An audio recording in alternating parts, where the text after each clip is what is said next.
Gue harus bayar lagi 2 juta berapa, gue ngamuk langsung.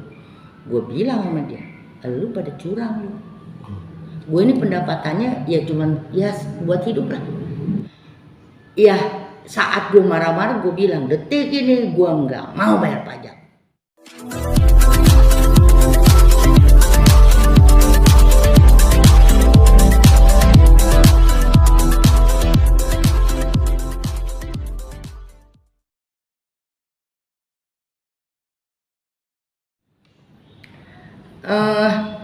Kejadiannya sih sebelum rame seperti sekarang ya.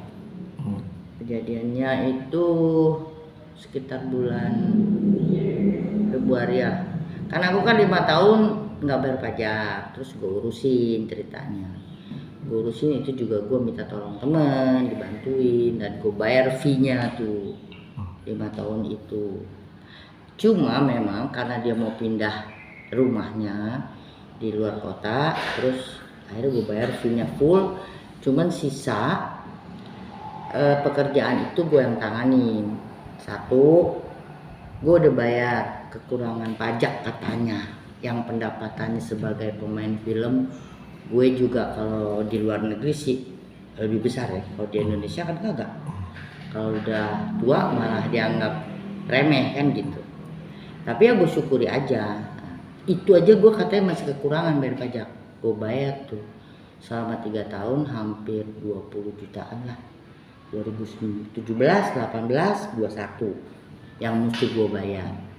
Terus 2019 sama 20 nya katanya ada kelebihan gitu, gue kelebihan bayar pajak. Nah saat itu terus tau-tau gue dipanggil apa istilahnya KPP apa gitu, gue juga kagak ngerti sih soalnya. Makanya gue minta tolong orang, kalau gue ngerti gue urus sendiri. Udah gitu tahu-tahu sampai sana bilangnya gue ngisi formulirnya itu ada yang salah lah, inilah itulah. Lah gue jadi bingung, malah gue mesti bayar lagi 2 juta berapa gitu. Sebelum gue inget itu gue harus bayar lagi 2 juta berapa, gue ngamuk langsung. Gue bilang sama dia, lu pada curang lu. Gue ini pendapatannya ya cuman ya buat hidup lah. Namanya hidup kan tanggung jawab kita kan, cari nafkah. Kita kan dikasih akal budi sama Tuhan. Ya kan, daripada gue minta-minta, gue kerja, gue masih kuat kok gitu kan. Semua juga kan karena Tuhan, bukan karena gue jago gitu.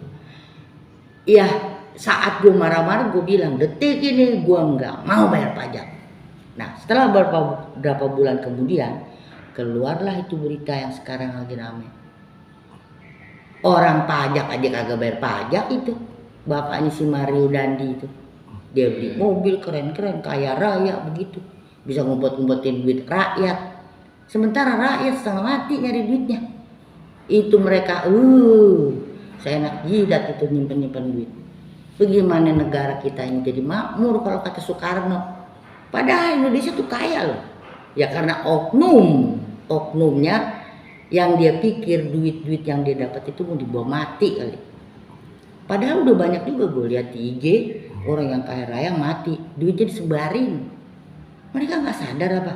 Kalau kita punya kepedulian dengan sesama, kagak semiskin ini Indonesia. Masih banyak tuh yang di bawah standar, yang istilahnya cuma dengan tepuk tangan aja pada nyari duit. Kalau itu sih emang orang males. Kalau memang kita punya kemampuan dari Tuhan, harusnya berkarya. Nggak bisa pakai karya yang kita mampu dengan secara kemampuan intelijen lah apalah namanya, atau talenta atau apa. Paling tidak jangan pernah begini, harusnya begini gitu. Baru kalau kita punya kepedulian. Gue sih ngelihat ya lebaran haji itu keren loh sebenarnya. Kenapa? Potong mau kambing ya mau sapi kayak kan dibagi-bagiin tuh. Coba kalau bisa kita tiap hari begitu, berkah. Orang Indonesia kaya raya, makan daging mulu tiap hari, kagak makan ikan asin. Tapi kesian tukang ikan nggak laku ya.